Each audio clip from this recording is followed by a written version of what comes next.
This story started in the most dangerous place in the world, the Broken World Tree, situated at the center of the world. There, our protagonist named Rimmeru casually strolled into a mysterious store. The merchant greeted him warmly. However, Rimmeru quickly dismissed the formalities and told the merchant that he wasn't there for ordinary goods, but had come to purchase the real stuff lay hidden at the back of the store. Noticing how desperate Rimmeru appeared, the merchant guided him to the rear and revealed his prized possessions, a group of girl slaves. Among them, one particular girl with a horn and a dragon-skinned hand captured Rimmeru's attention. So, before making a purchase, Rimmeru inquired whether her dragon hand was genuine, to which the merchant assured him that her hand was indeed real and could slice through anything, even the toughest metal. With the transaction concluded, the merchant yanked the girl forward like she was a dog by the chains around her neck, and informed Rimmeru that he had rewritten the contract on her collar, officially making her his slave. With that settled, Rimmeru asked the young slave for her name, but the girl plainly stated that she didn't know, prompting the merchant to interject and explain to Rimmeru that the girl had lost her memories before being sold to him. Rimmeru then decided to name the girl Ire after the water goddess, and they departed the store immediately.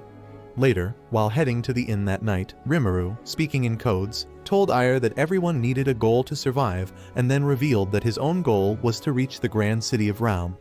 A few minutes later, they arrived at the inn, and once they entered the room, Ire immediately took her bath. Afterwards, she presented herself spotless to her master, but when Rimmeru saw her, he shielded his uncultured eyes upon noticing her peaches were exposed. Misinterpreting Rimmeru's reaction as disgust, Ire apologized and explained it was her first time being piped by a boy. However, Rimmeru quickly clarified that he hadn't bought her to be his permanent whole, but rather to serve as his bodyguard. Furthermore, Rimmeru disclosed that he possessed a gift allowing him to see other people's abilities, and then revealed to Ire that he had identified 3 gifts within her. In this world, gifts were essentially magical talents bestowed upon humans by the gods. So, when Rimmeru elaborated that he saw in Ire the gifts of dimensional storage, acrobatics, and mana bestowal, Ire interrupted, admitting that she only knew of her dimensional storage since she couldn't recall anything from her life before enslavement. Additionally, Ire sadly confessed that she had once been a normal human before becoming the monster she was now. Rimmeru then asked if she had anything stashed in her dimensional storage, to which Ire answered that she couldn't remember storing anything, but could sense the last item placed there. Pulling out a pile of junk, Ire described them as old items brimming with mana, but upon seeing them, Rimmeru was surprised that Ire didn't recognize just how valuable the items were. Setting the topic of dimensional storage aside, Rimmeru explained that he had no fighting skills and then revealed that Ire's job would be to fight in his place as his bodyguard. Before retiring for the night, Rimmeru also told Ire they'd head to the marketplace before dawn, and when she pressed for a reason, he simply said it was to avoid being seen. Very early the next morning, as they set out for the market, Ire shockingly admitted to Rimmeru that she couldn't fight, but Rimmeru reassured her that her acrobatics gift meant she only needed to learn some kung fu lessons. Curious, Ire asked why a small dude like Rimmeru even needed a bodyguard like some drug lord, to which Rimmeru replied that he was heading to the perilous city of Ralm, a 2-week journey from their current location. Rimmeru further revealed that he aimed to enroll in the magic academy there and had initially planned to hire an adventurer for protection, but it would have cost more than a Tesla, so he opted to buy a slave instead, which was far cheaper. Moreover, Rimmeru revealed that he possessed the gift of healing, so they were well covered. Suddenly, just then, 3 ugly thugs ambushed them, demanding all their cash. Immediately, one of the hoodlums noticed Ire was a slave girl and insisted they have some deep fun with her. At that moment, Rimmeru whispered to Ire that this was the perfect chance to practice her combat skills, adding that with his healing, their team was solid. Still, Rimmeru cautioned that they were outnumbered and advised that the best strategy was to take out the 2 fools in front first, leaving the one at the back for last. One clueless goon lunged toward Ire, grabbing her shoulder to cop a feel of her body. But before he could blink twice, Ire twisted his arm and ferociously smashed his useless head into the ground. Seeing his comrade attacked, the other goon at the front charged at Ire in rage, only for Ire to redesign his face with her knee, sending him crashing down. Next, the last thug with his thumb-shaped head swung his blade, but Ire, unrelenting, caught it with her dragon hand and shattered it into pieces. Terrified, the egghead froze, but before he could react, Ire Sparta kicked him out of existence. But just then, a hidden thug attempted a sneak attack from behind, only to be too slow as Ire seized his head with her dragon hand and crushed it to dust. With the thugs defeated, Rimmeru noticed Ire's hand was injured from shattering the sword, so he healed her with his magic. While tending to her, he promised that whenever she got hurt in a fight, he'd heal her. All she had to do was tell him. Once healed, Ire felt rejuvenated, as if blessed with new limbs, and they resumed their journey until they reached Sun City, also known as Barrett City. There, Rimmeru confided in Ire that the city held magic so powerful it could betray the world, and his sole mission was to obtain it. Several days later, Ire found herself in a village assisting some dudes with carrying lumber by magically sending the logs into her dimensional storage. Abruptly, a mountain near the village erupted with hot magma and began overflowing toward the settlement. However, upon witnessing this, Ire decided to play the heroine by attempting to store the molten lava in her dimensional storage. Yet, just as she raised her hands, the sheer force of the magma overwhelmed her. At that precise moment, Ire, lying in an inn, jolted awake and realized it had all been a nightmare. Also, she glanced over and saw Rimmeru already up, dressed, and looking fresher than a mint leaf. Noticing she was awake, Rimmeru told her to get dressed and reminded her it was checkout time. However, as Rimmeru watched, he saw Ire putting on her ragged slave clothes and, realizing Ire needed a wardrobe upgrade, dragged her to the nearest clothing store like a proud sugar daddy. Upon arriving at the clothing store, the merchant encouraged Ire to go wild, pick any outfit she liked, and change into the preferred clothes in the changing room. While standing unclad in the changing room and gazing at the mirror, Ire found herself in disbelief that, for the first time, a master was willing to provide her with fresh clothes. Ire had fun trying out numerous nice chickie outfits before settling for a nice top and a short mini skirt. To complete the makeover, Rimmeru suggested they add a hat and a cape, and then announced that their next stop would be the weapon store. Upon reaching the weapon store, Rimmeru and the merchant hit it off like old bros at a reunion, and when Ire inquired how they knew each other, the merchant explained that Rimmeru's family name, Blanche, was well known among adventurers. The merchant then asked Rimmeru if he planned to become an adventurer like his parents. Rimmeru confirmed he did and then introduced Ire as his combat partner. Nevertheless, the merchant, with a condescending glance, remarked that Ire didn't seem like the combat type due to her built like a shoelace stature, and even questioned whether she could handle his weapons. Surprisingly, when he handed Ire his biggest sword, she wielded it flawlessly, as if it were crafted just for her. However, when Ire asked Rimmeru if wielding such a massive weapon was necessary, Rimmeru reassured her that it was essential for battling huge monsters on the way. With that, the pair continued their journey toward Ralm. Along the way, Ire disintegrated her mighty sword into her dimensional storage, astonishing Rimmeru, who had never imagined her storage could hold something so large. On a more serious note, Rimmeru informed Ire that he wanted them to detour to his home to retrieve his luggage, which was just a day's walk from their current location. Misunderstanding what he meant, Ire blushed and asked if it was not too early for Rimmeru to introduce her to his parents, but Rimmeru sadly replied that his parents were deceased. To clarify further, Rimmeru explained that his family had died protecting their town from a group of invading trolls. Mid-conversation, Ire suddenly interrupted him, saying that she sensed a strange energy. Intrigued by her ability, Rimmeru asked if the horn on her head could react to mana, but before Ire could answer, a giant griffin swooped down from above, launching an attack. Fortunately, Ire managed to shove Rimmeru out of harm's way.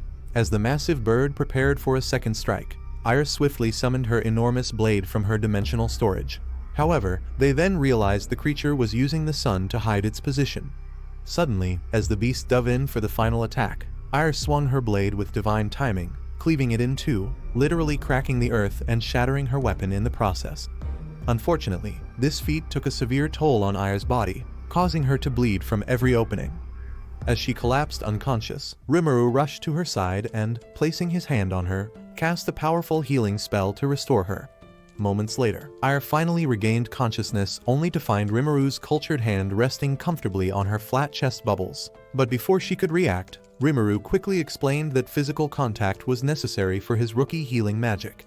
When Ire asked what the heck had happened, Rimmeru clarified that her human side couldn't withstand the beast's violent power. Still in recovery, Ire decided to rest for a while, and as she recuperated, Rimmeru remembered her horn could detect mana, decided to test if his healing mana could channel through it. To try it out, Rimmeru grabbed hold of Ire's horns and began to channel his mana into it.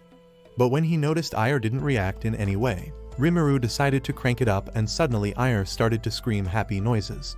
She begged him to go deeper with the mana, and Rimmeru in confusion instantly pulled his hand back like he had just touched a cursed artifact. After the awkward silence faded into twilight, Rimmeru helped Ire to her feet, and they resumed their journey to his home. Soon, they finally arrived at Rimmeru's hometown, where an attack from trolls about a year ago had destroyed the entire town. Hours later, Ire, who had initially collapsed just as they reached the town, woke up suddenly and realized she was in Rimmeru's family home. She quietly tiptoed downstairs only to find the living room filled with a bunch of baggage littered on the ground. When she asked Rimmeru what they were, Rimmeru informed her that they were tools and potions he wanted her to store in her dimensional storage. Intrigued, Ire demanded to know what the tools were used for, to which Rimmeru explained that they were high-class products allowing anyone to cast spells by channeling mana through them. However, before he could even finish his lecture, Ire grabbed one and accidentally nuked the roof with it, which greatly angered Rimmeru. Meanwhile, just as Rimmeru was scolding Ire for her reckless behavior and for destroying his home, a man with a goatee walked in and, upon seeing Ire pinned down by Rimmeru, immediately assumed they were having a nice time. Sternly, the man began scolding them, advising that they were too young to clap. Confused, when Ire demanded to know who the guy was, Rimmeru revealed that his name was Barnes, a former adventurer and blacksmith who was also his father's best friend. Observantly, Barnes took one glance at Ire and clocked she was a slave, since the only reason Rimmeru needed a slave was as a bodyguard for his journey to Ralm. Rimmeru confirmed she was indeed his bodyguard, and then told Barnes they would need a weapon for her since her giant sword had broken during the battle with the Griffin. Carefully examining the broken sword, Barnes commented that the metal couldn't withstand the power of Ire's dragon hand, which caused it to shatter. To assist, Barnes suggested they head to his workshop, promising to do all he could to find a weapon better suited for Ire's strong dragon hand. Yet, upon arriving at the workshop, Ire tried wielding numerous weapons, but every weapon she touched she ended up shattering them to pieces with her overwhelming strength, shocking Barnes and Rimmeru as they watched. Thoughtfully, Barnes remembered he had just the perfect weapon to handle Ire's power. With that, he strutted deeper into his workshop and came back flexing a sword so massive it made the previous ones look like butter knives.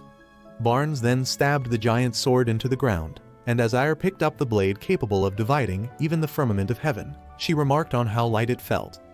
Barnes clarified that the blade was equipped with a weight enhancement, and, though it seemed heavy, the sword chose its owner. Encouragingly, Barnes told Ire to give it a test swing, and when she did, the mere force cracked the walls and split the ground. However, just after the swing, Ire felt intense pain in her hand, and upon noticing Ire clutching her hand in agony, Barnes pointed out that her body seemed to struggle with her immense power. To help Ire stop accidentally harming herself every time she uses her power, Barnes offered to teach her some basic techniques. Barnes assured Ire that if she learned how to hold back her powers properly, then using her powers would hurt less.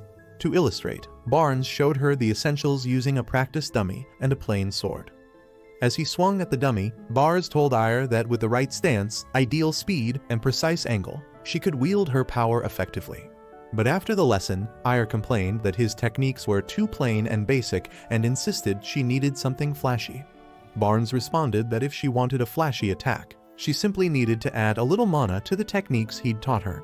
Rimmeru also encouraged Ire to learn the techniques, warning that it wasn't effective to continue using his healing magic on her, and then assured her that acrobatics would help her pick them up quickly. Generously, without being asked, Barnes offered to help Ire with special training, but warned that, while it promised great power in attacks, it left the attacker vulnerable. So, Ire got to work practicing the basics, while Barnes reassured her that mastering the techniques would prove useful on their journey to Ralm.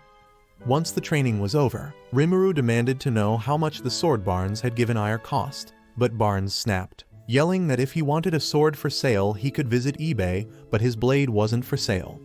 Firmly, Barnes clarified that both the sword and the techniques were sacred family treasures passed down from his knightly ancestors, forged for protecting the people they loved, not for flipping a profit. Emphatically, Barnes declared he'd never sell his treasured sword to anyone, and then informed Rimmeru and Ire that he was only lending it to them. Gently, Barnes placed his hand on Ire's head and told her to ensure she returned safe and sound with his sword in one piece. and Aya nodded to show she understood. While alone with Rimmeru, Aya remarked that he and Barnes looked like father and son than two dudes with a blacksmithing bromance, to which Rimmeru revealed that she might be right since, back then, he used to follow his father and his father's friends on their adventures. They were like one big family. Not long after leaving Barnes' workshop, they ran into a black-haired man named Cayenne and another man standing right beside him. Immediately, Cayenne wasted no time scolding Rimmeru for always leaving town and then pointed out that he should at least say hi before departing again. However, he soon softened and told Rimmeru that it was good to see he was back, because the entire townspeople had been worried sick about him. Upon learning that Rimmeru would be leaving for another journey in a few days, Cayenne gave him boxes of fruits and vegetables as a send-off gift. Just as they left Cayenne's place, Rimmeru informed Aya that they would be staying in his hometown for a week before heading to Ralm. Nevertheless, during this 1 week, they would be training under Barnes to build their stamina and also studying the basics of magic. Subsequently, Rimmeru led Aya to a room filled with dusty magic grimoires and instructed her that, since she had the mana bestowal gift, it would be best if she learned the basics of magic. With that, Rimmeru left Aya to read, explaining that he had other important tasks to attend to, and for the following days, Aya took her time studying each of the magic books like a nerd. Whenever she needed explanations for things she didn't understand, she looked for Rimmeru but found him fraternizing with the townspeople and decided to leave quietly. The next day, Barnes continued to teach Aya his sword techniques and was genuinely amazed that she had not only learned the basics but also some advanced techniques in just a few days of practice. When Barnes demanded to know if Aya was the daughter of some famous swords god or something to be so skilled, Rimmeru interjected and informed him that Aya was suffering from amnesia and did not remember a single thing from her past. Shifting topics, Barnes promised to upgrade their gear since they were leaving the next day and then casually mentioned that the whole town was throwing a farewell rave in the square for Rimmeru. Later that night, at the town square, Rimmeru found Cayenne and the others preparing for his send-off party. Noticing his surprised look, Cayenne reminded him that his parents had done everything they could to protect the town, and it was only fair on their part to give their son at least a proper send-off.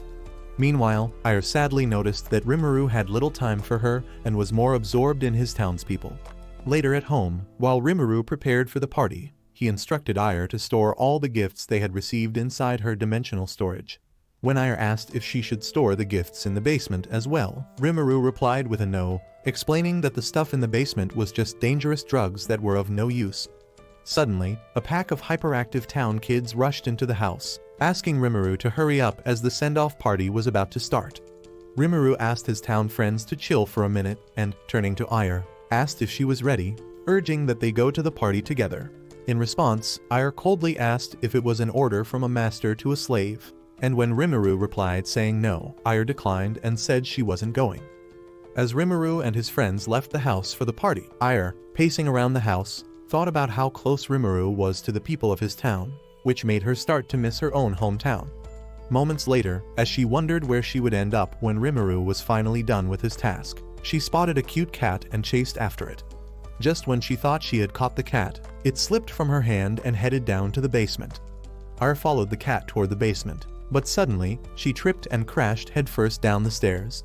Inside the basement, Aya began to relive her horrible past as a slave, recalling how she, alongside other girls, had been molested in a basement by their owner, and how they would scream for help but to no avail. Fortunately, Rimmeru arrived just in time, but before he could rescue her from her horrible nightmare past, the slave collar on her neck activated, sending a massive surge of electricity down Aya's body. She collapsed on the spot, but Rimmeru caught her just in time, and knowing that the slave collar on Aya's neck would only inflict terrifying pain on a slave when she defied her master, he grew even more curious. While in Rimmeru's arms, Aya finally regained consciousness and muttered that she, too, would love to belong somewhere and have people who loved her. Furthermore, Aya mentioned that she had a home, a father, and neighbors, but the only thing she could vaguely remember was the education she received as a slave. However, before she could say more, Rimmeru hushed her by reminding her that he was there for her. Aya interrupted, countering that she was just his slave and that someday he would no longer have a use for her. In response, Rimmeru pointed out that she was right. One day she would no longer be his slave, but before then, he would have built her a house to live in, and if she still insisted on going home to her people, he would help her out. Stretching his hand to help her up, Rimmeru promised that until then, He would never leave or abandon her, and then urged Ire to trust him and stay by his side. Just as Rimmeru helped her up, Ire asked why he wasn't at the party, and Rimmeru casually said he came back with food, because he knew her appetite was more dangerous than any monster. Additionally, Rimmeru asked Ire to accompany him to the party if the food wasn't enough for her, and she excitedly agreed. The following morning, before they commenced their journey, Barnes provided body armor for them, one armor plate for Rimmeru and a chest piece for Ire. Following that, Rimmeru and Ire got dressed, bid farewell to Barnes, and set off on their journey to Ralm. While on their way to Ralm, Rimmeru suggested they take a detour to a spot with a breathtaking view, to which Ire agreed, though she pointed out that they needed to have lunch there since she was dying of hunger. As they made their way to the spot, they unexpectedly bumped into a merchant accompanied by some adventurers hired to protect him. Rimmeru instantly clocked the merchant as the same dude who'd been handing out food at his send-off party the previous night. Meanwhile, the sweet-looking female adventurers guarding the merchant recalled seeing Rimmeru at the party and warmly invited him to join them for lunch. Rimmeru was about to politely decline like a gentleman, but the moment he heard the chicks were adventurers, he agreed to join them since he planned on becoming an adventurer himself. As the group settled in for lunch, the girls clocked that Ire was a slave, but instead of pity, they started throwing side eyes full of envy because Rimmeru was treating Ire better than you treat your actual girlfriend. Just then, one weak adventurer among them struggled to open the lid of a jam jar, only to be cautioned by the female adventurer that it was a magical tool requiring mana to unlock. Since the man couldn't manage it, Ire innocently offered to assist, but when she channeled her mana into the jar, it shattered in her hand, splattering its contents all over her. The female adventurers immediately scolded Ire for using too much mana, yet in her defense, Ire retorted that she could have opened it properly if the container hadn't been so flimsy instead of sturdy. Shortly thereafter, Rimmeru accompanied Ire to the river to wash off the sticky mess clinging to her body caused by the broken jam. But while they were cleaning up, a deafening explosion occurred from the direction of the merchant, jolting them to attention. Meanwhile, chaos erupted as some lowlife thugs had ambushed the merchant group, overpowering most of the adventurers. Even the female adventurers weren't spared, for a brutish, bald-headed thug gripped Amy, one of the adventurers, by the neck, threatening to go nasty with her before discarding her lifeless body like weak old leftovers. The poor girl trembled in terror as the brute vowed to pass her around like a blunt once he was done with her. However, before he could act on his vile threat, Ire intervened, spilling his guts with a fierce strike and declaring that if there was one thing she hated above all, it was scum who preyed on women. With one of their members taken out, the rest of the thugs immediately wasted no time charging at Ire. However, Ire moved like an assassin trained by shadows, swiftly taking them out one after the other.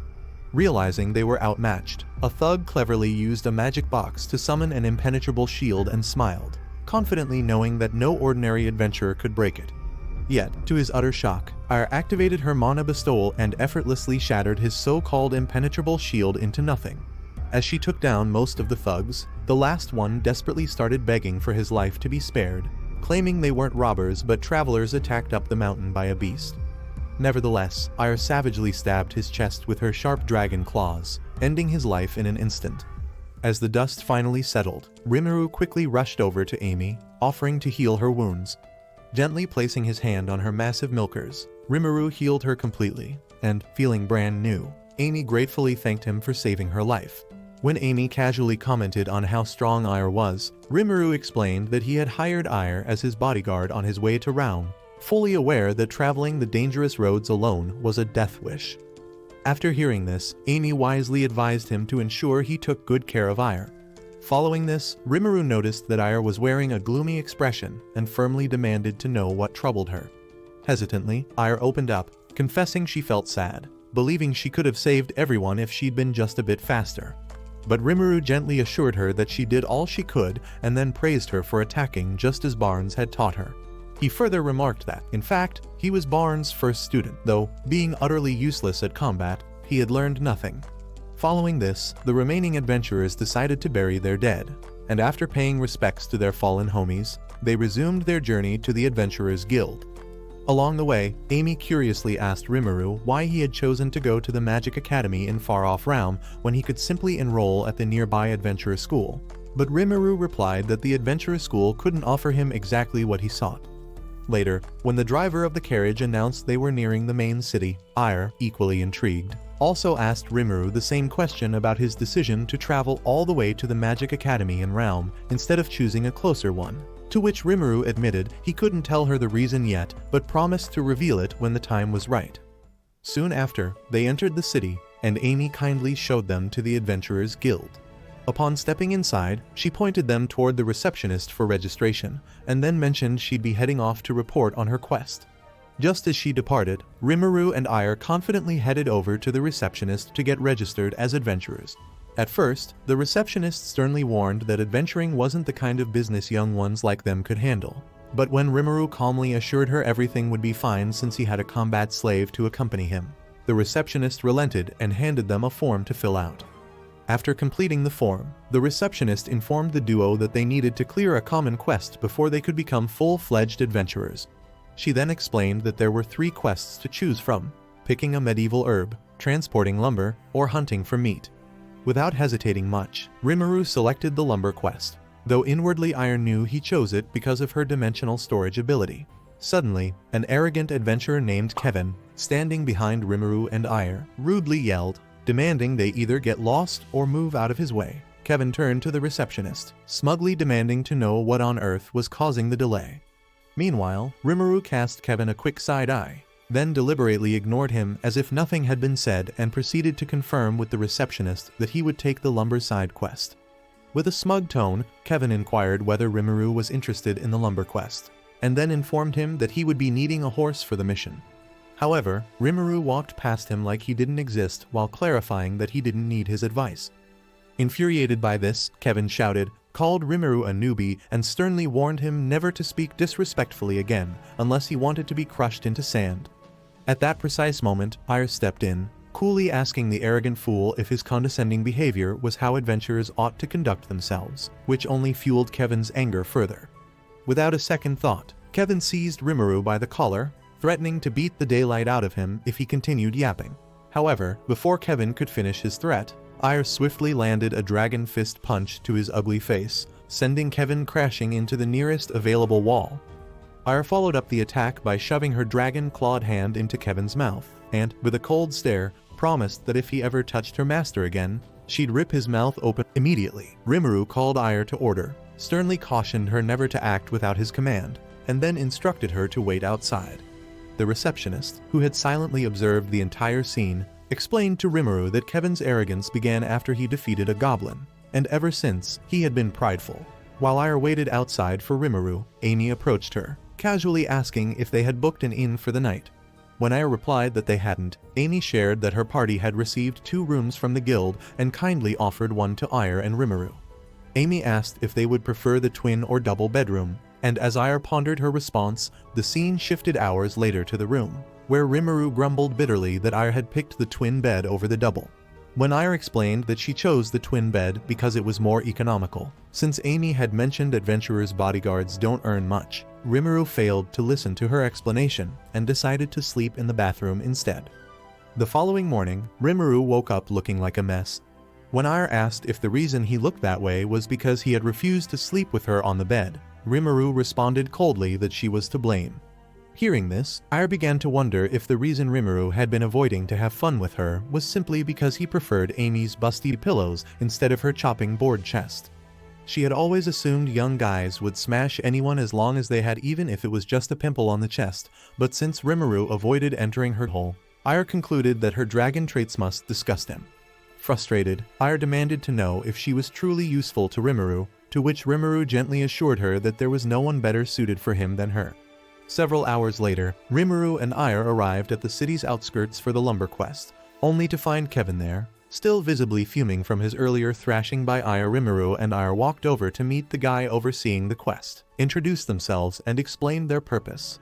In response, the man outlined that the goal was to gather 6 logs within 3 days, but then asked them to wait since another adventurer was already working.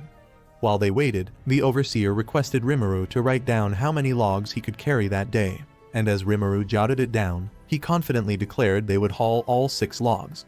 Surprised, the man questioned if they could manage that much, then cautioned that it was wiser to play it safe than end up in a wheelchair.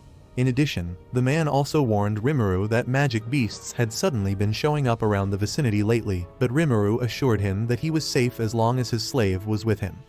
In response, the dude, skeptical, asked if Ire with her tiny statue could all handle 6 logs, and then pointing outside at Kevin. The dude informed Rimmeru that even Kevin could only handle 3 logs, even with how hard his face was.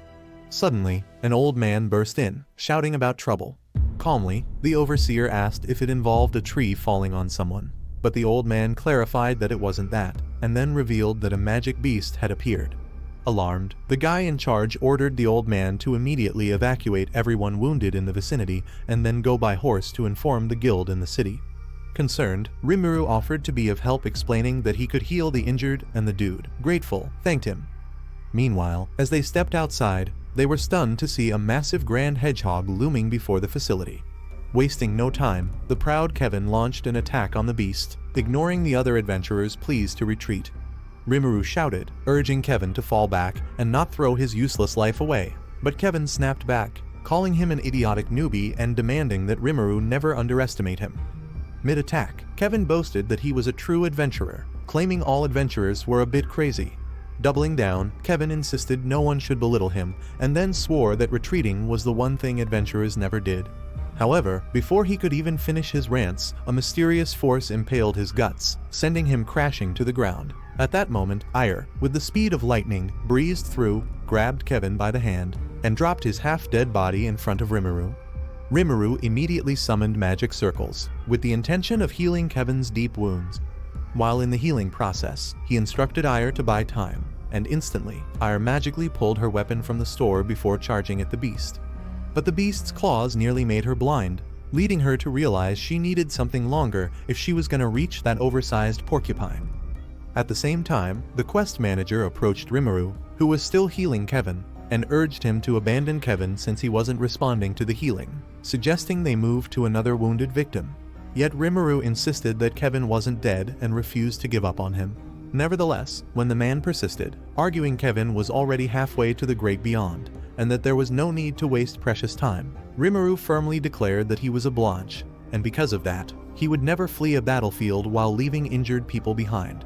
Rimmeru's staunch refusal to abandon Kevin disgusted the man to no end, so he turned to assist one of his own wounded members while remarking to Rimmeru that he, too, would never abandon an employee. Before departing, though, the man pointed out that a mage from town would arrive any moment and then pleaded with Rimmeru to temporarily give up on Kevin to tend to the other wounded victims. But Rimmeru countered, insisting he needed more time. Back to the fight. After realizing her reach was too short, Ire picked up a heavy log of wood like a baseball bat to extend her range. She launched an attack and eventually struck the beast on its massive cranium, though this only provoked the monster further. The beast retaliated, immediately blasting Ire to the ground. As Ire lay sprawled on the ground, knocked out cold, the sudden attack triggered a flashback from her past. Years earlier, back in her hometown, when she tried saving everyone by sending a massive volcano into her dimensional storage, but tragically, she was swallowed by the ash. Later, when she regained consciousness, she found herself buried under the rubble. Her body was crushed by the immense weight of the debris, and she could barely move. But just then she noticed a faint light from a small opening and struggled towards it. The light guided her to what looked like a cursed temple dedicated to an evil god. Inside this temple, she discovered a dragon corpse encased in ice. But since she was exhausted and hungry to death, she decided to rest in a corner of the temple. Soon, the hunger and thirst overwhelmed her, and since for a mysterious reason, the ice encasing the dragon began to melt, Ire had no choice but to chow down the dragon meat to survive. However, after a while of consuming the meat, her body started to transform, and she felt a suffocating pain in her chest. Her hand mutated into dragon scales with claws. Horns sprouted from her forehead, and her leg regenerated into dragon scales. Back in the present, the sound of Rimmeru shouting Ire's name jolted her back to reality, and she finally regained consciousness. Ire stood in front of the monster, yet this time she activated Mana Bestowal, which made her dragon claws 10 times bigger. As she attacked the beast, memories of her dead family flooded her mind, fueling her with enough strength that she finally managed to stab the monster with her massive sword, right in the middle of its forehead. With fierce determination, Ire swore that the beast would never make it out alive. Then she activated Mana Bestowal for the second time, driving her blade even deeper, causing blood to sprout out. she defeated the monster and, with just one hand, raised the beast skyward. Her blade sunk deep inside its belly. A few moments later, as the dust finally settled, the team discovered a precious magic stone inside the beast. The quest manager could hardly believe that Ire, despite her small stature, was able to defeat a monster that even veteran adventurers couldn't take down. Equally, he was impressed with the magic stones they found and pointed out that the guild would pay Rimmeru handsomely for it. However, Rimmeru was more concerned about the safety of his slave girl, and was stressed by the attention she would gather after defeating such a massive monster. Meanwhile, the quest manager reminded him that it might be impossible to cover up what just happened and pretend it didn't, considering the sea of blood on the scene and the huge magic stone they just found, which only frustrated Rimmeru further. While pondering what to do, Rimmeru glanced to the side and noticed Kevin's unconscious body lying on the ground.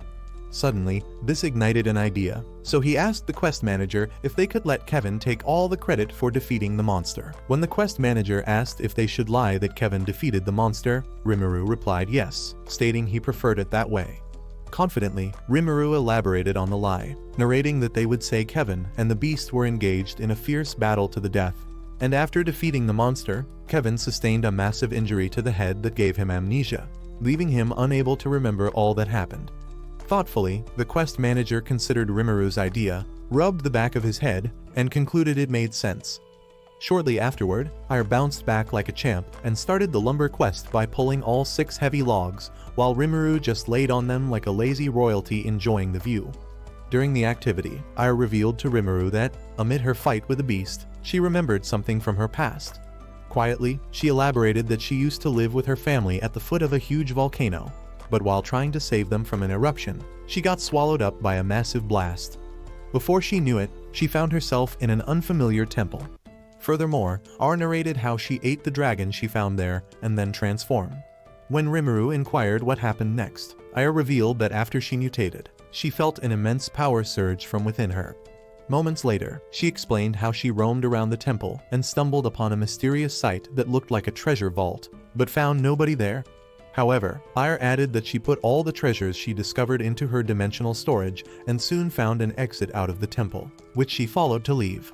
Yet when she made it outside, she encountered a guy who was initially excited to find a survivor. But the man was terrified to death when he saw her wings and dragon-scaled limbs, and concluded she was a demon. Ire tried explaining to the guy that she wasn't a demon, but the confused idiot slapped her face so hard like they were power slap opponents.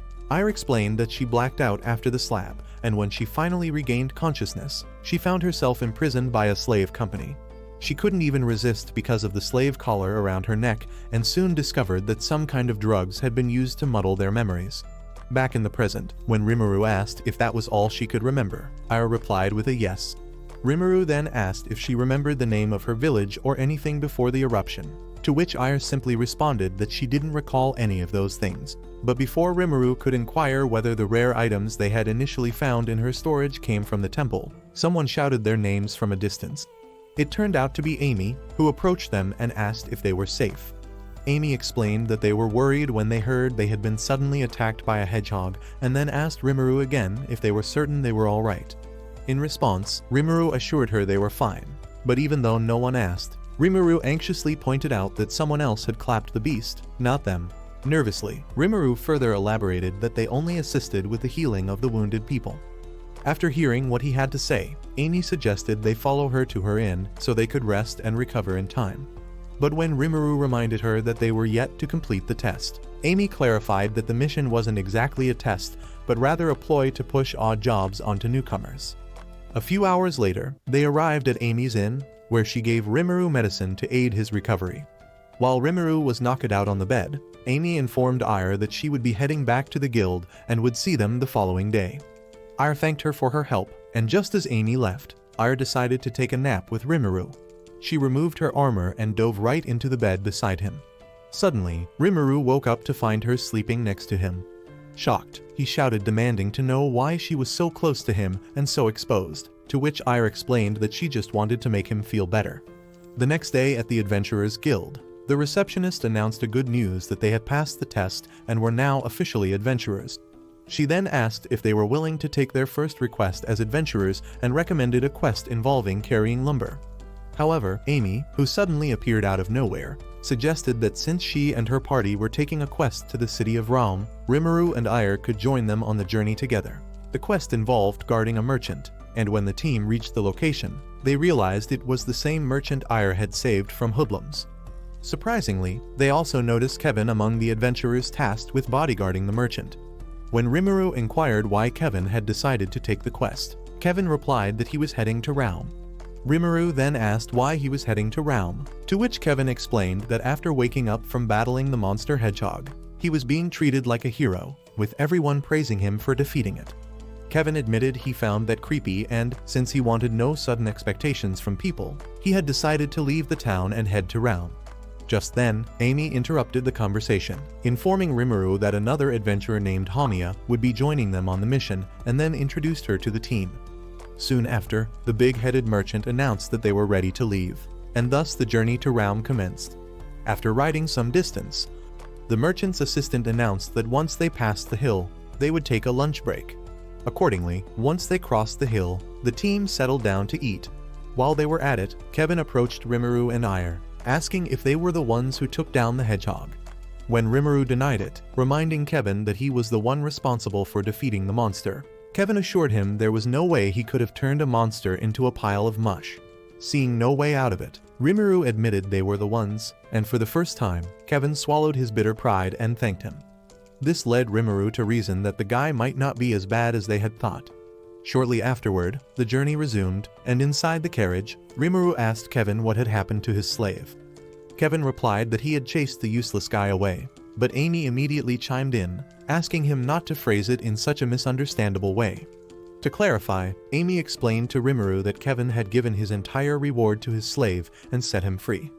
Amy then pointed out that, despite being proud, Kevin was quite an honorable person. Hearing this made Rimmeru feel somewhat guilty, so he apologized to Ire for not being able to set her free just yet, to which Ire replied that she didn't mind at all.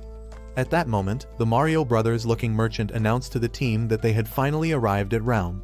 The team stood to confirm, and as they looked, they realized they had reached the hilly city of Ralm.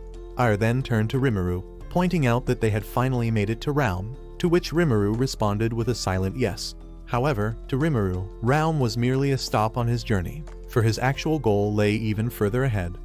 Meanwhile, inside a certain building, a black-haired lady approached another blonde lady named Ellie, asking why she was unusually happy despite just waking up, and then inquiring whether she had a good dream. Ellie replied with a yes, and then explained that she had dreamt of heroes changing the world. Upon entering the city of Ralm, which had always been Rimmeru's goal, they bid goodbye to their travel companion, and subsequently, for the next 2 weeks, all they did was prepare for the Magic Academy entrance examination. On the day of the entrance examination, Rimmeru and Ire arrived at the magnificent Ralm Magic Academy, and before going inside, Ire cheered Rimmeru on to do his best. The entrance examination comprised 5 subjects, including a written exam in history, language, magic, and medicine. Additionally, there was also the practical exam, which would take place just after. As Rimmeru entered the exam hall, all bodyguards were asked to wait outside for their bosses. Consequently, Ire walked over to the canopy prepared for bodyguards to wait. Stepping inside the canopy, she was greeted with a disgusted look. Suddenly, some crusty mop-headed dude clocked her slave collar and shouted what the heck a slave was doing among them. Ire felt embarrassed, but before she could say anything, the rest of the bodyguards started to insult and gossip about how the canopy wasn't meant for filthy slaves, but bodyguards. The noise alerted the man in charge, and promptly, when he got inside the canopy, asking what the heck was going on, the mop-haired dude informed him that a filthy slave had gotten in. The man in charge wasted no time, scolding Ire for getting in and firmly announced that there was no place for slaves in there.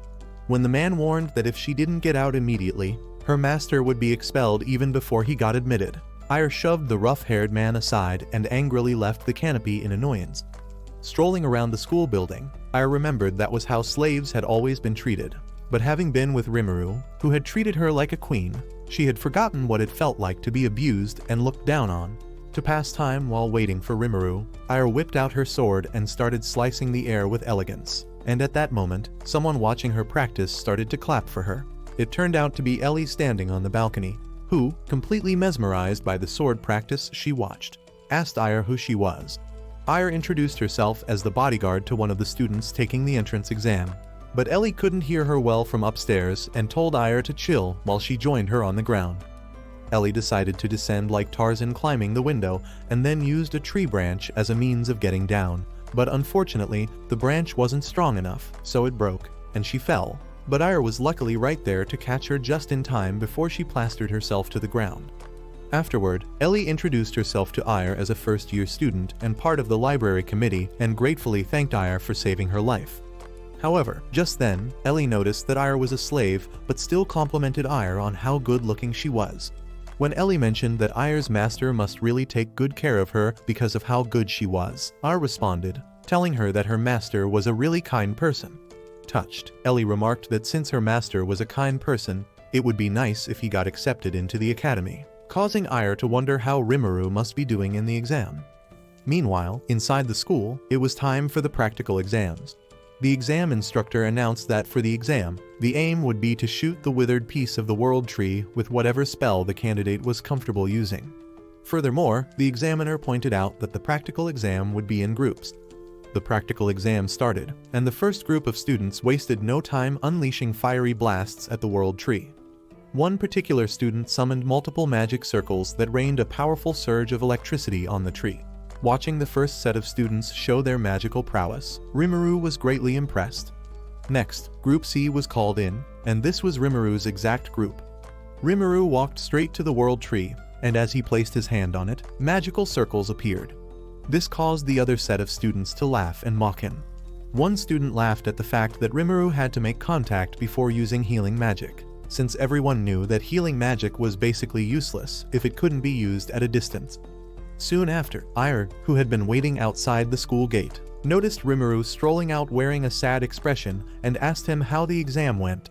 But Rimmeru ignored her question and simply replied that they were leaving. Upon getting to the inn that day, Rimmeru informed Ayr that he passed the written exam but failed the practicals.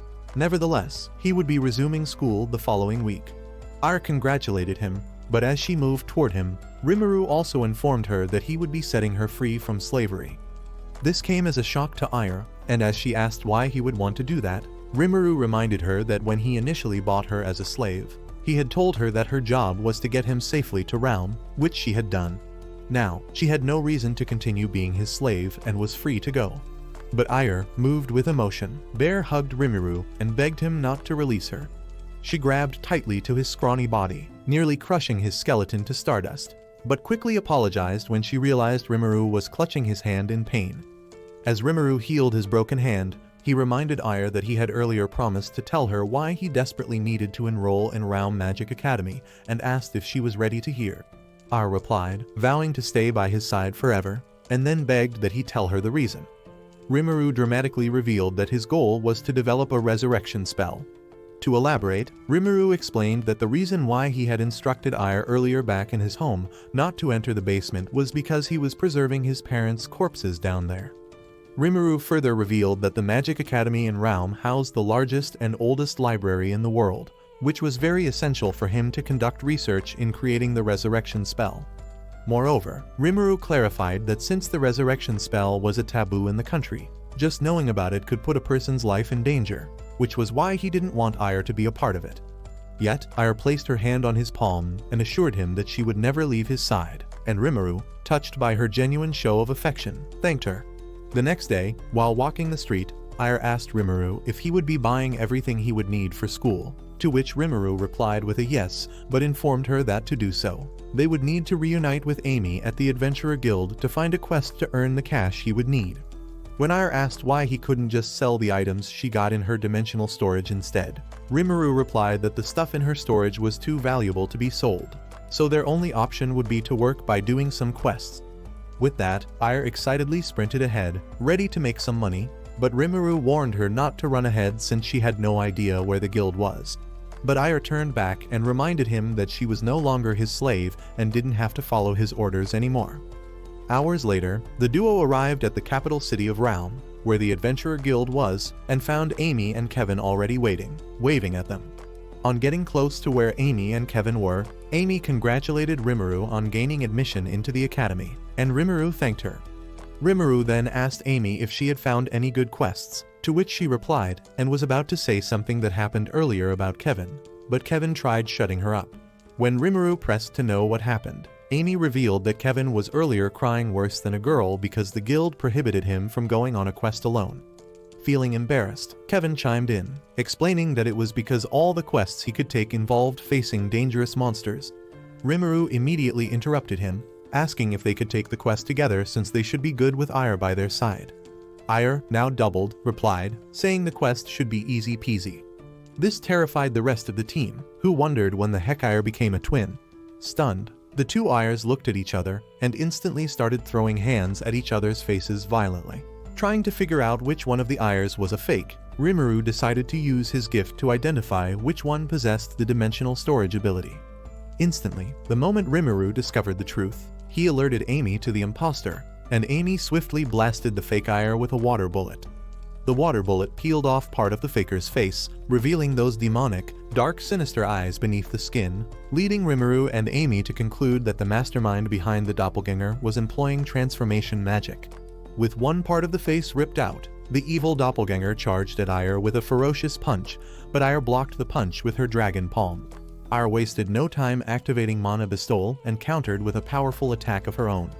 Noticing that Ire was using Mana Bestowal as a boost, the doppelganger remarked that it was time to get serious and, shockingly, transformed into a monstrous dragon.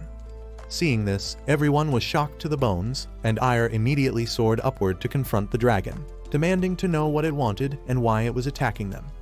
Arrogantly, the dragon retorted that it was bold for a thief to ask such a question, and then demanded that Ire return what she had stolen from its vault. However, before Ire could respond, the dragon unleashed a powerful dragon breath upon her. Terrified, Rimmeru shouted out of fear for Ire to watch out. Surprisingly, though, as the attack struck, Ire stored the dragon breath in her dimensional storage. The dragon was shocked and could not believe what just happened. Yet, before the dragon could prepare a second assault, Ire boldly declared she would return its breath and, from her dimensional storage, blasted the dragon with its own attack. Moments later, as the team gathered, they looked down, stunned to see that the defeated dragon had magically transformed into a girl. Curiously, Rimmeru asked the girl who she was, and the underdeveloped Barbie introduced herself as Eeg, the demon dragon tasked with guarding the vault of the evil god. Eeg explained that Ire had stolen various items from the vault she protected, including a magic transmitter that guided her to the thief's location. Turning to Ire, Eeg clarified that the transmitter belonged to the god of destruction and insisted on its return. For emphasis, Eeg further revealed that the god of destruction had shattered the world tree during the Great War between gods and demons 500 years ago. Observing Ire staring at her like she knew absolutely nothing about what she was yapping about, Eeg inquired whether she wasn't the girl present at the volcano's base when it erupted. Silently, Ire refused to answer while Rimmeru appeared troubled. Kevin, at that moment, interjected, asserting that Eeg was clearly exaggerating since Ire obviously possessed no treasures. Instantly, Rimmeru recalled that he hadn't informed Kevin and Amy about Ire's dimensional storage ability, so he promptly revealed her gift to them. Nevertheless, seeing that no one believed her tale, Eeg grew frustrated and transformed back into a dragon, urging them to trust her. Alarmed, Rimmeru immediately cautioned her against transforming into a dragon in the middle of the city. Still agitated, Eeg blasted the sky with her fire breath, but Rimmeru sternly warned her against that as well. Just as Rimmeru explained that the townspeople would freak out if they eventually saw a dragon in the sky, a random guy suddenly approached the team asking if they had seen a dragon in the sky, claiming he had seen the dragon with his two eyes. Kevin tried to silence the man to prevent others from hearing, but it was too late, for within seconds, a crowd gathered, demanding to see the dragon. Rimmeru, knowing the publicity was not what he wanted at that moment in time, stepped forward and addressed the crowd, falsely claiming that Kevin was the dragon slayer who had defeated the beast. Shocked, Kevin was speechless, but before he could protest, a man from the crowd asked if he was the same Kevin who had vanquished the monstrous Hedgehog, and concluded that it now made sense. Kevin attempted to object, but Rimmeru grabbed his shoulder and pulled him to a secluded spot. Quietly, Rimmeru promised that if Kevin played along, he and Ire would party with him for the next 3 years, handling any dangerous beasts while Kevin took the credit. This agreement clearly made sense to Kevin, for upon returning to the crowd, he admitted he had slain the dragon. With that resolved, Rimmeru suggested they leave while Kevin handled the paparazzi, but Amy declined, stating she'd be too worried to abandon him. Rimmeru had no problem with that, and then pointed out that he was going to have a private talk with Ig, while Amy proposed they embark on a quest together the next day since they hadn't settled on one yet. Shortly afterward, Rimmeru, Ira, and Ig returned to the inn. Wasting no time, Rimmeru, curious, asked Ig to tell them about Ira's hometown. Ira looked a bit tensed when Rimmeru mentioned about her hometown, while Ig demanded to know if they truly wanted to hear about it. In response, Rimmeru replied that all they knew was that a sudden disaster had struck the place, leaving few survivors. When Ig asked if Rimmeru still wished to know despite this, Rimmeru affirmed he did. With that, Ig revealed that the volcanic eruption had completely destroyed the road to Ira's hometown, meaning it would take 3 months of land travel through mountains to reach it. Moreover, Ig disclosed that everyone in the town had been buried by ash. Hearing this heartbreaking news, Rimmeru turned to Ira to check if she was fine. But she assured him she was fine since she remembered neither the place nor its people. However, Rimmeru pointed out that although the memories might be gone, the feelings would always be there. When Ira asked if that explained her constant sadness and wish to be rid of those feelings, Rimmeru mentioned that he believed feeling sad was also significant. In that emotional moment, Rimmeru hugged Ira and began discussing a trip to her hometown. But Ira refused and suggested they could do it later, and he should just focus on school since there was no hurry. However, Rimmeru promised that someday he'd fulfill his vow to take her there, and Ira replied she'd hold him to it. Noticing their bond, Ig jokingly suggested they get a room, but Rimmeru clarified they weren't in the smashing type of relationship. Surprised, Ig asked why, to which Rimmeru explained it was because they were still young. Ig remarked that she was impressed with their abstinence, but then mentioned that she had the perfect gift for them. She turned to Ire and revealed that among the treasures she stole from the demon god temple, there was a white liquid jar. When Ire showed her the jar containing the white liquid, Ig explained that the white liquid inside was the god of destruction aphrodisiac. Whispering, Ig informed Ire that the aphrodisiac worked like a miracle for getting any guy to look her way, which Ire found really interesting. With that, Ire wasted no time opening the jar despite Rimmeru warning her against opening something that looked really suspicious. At that moment, Ire felt an intense sensation of lust and her inner thighs were getting ticklish and in need of some intense stroking. Panicking, Rimmeru turned to Ig asking if she could do something about the situation, to which Ig replied saying all she could do was stay and watch to ensure everyone was safe since the aphrodisiac was quite a dangerous drug. To calm Rimmeru, Ig assured him that it wasn't a poison or hypnotism, just a drug that made the peach excited.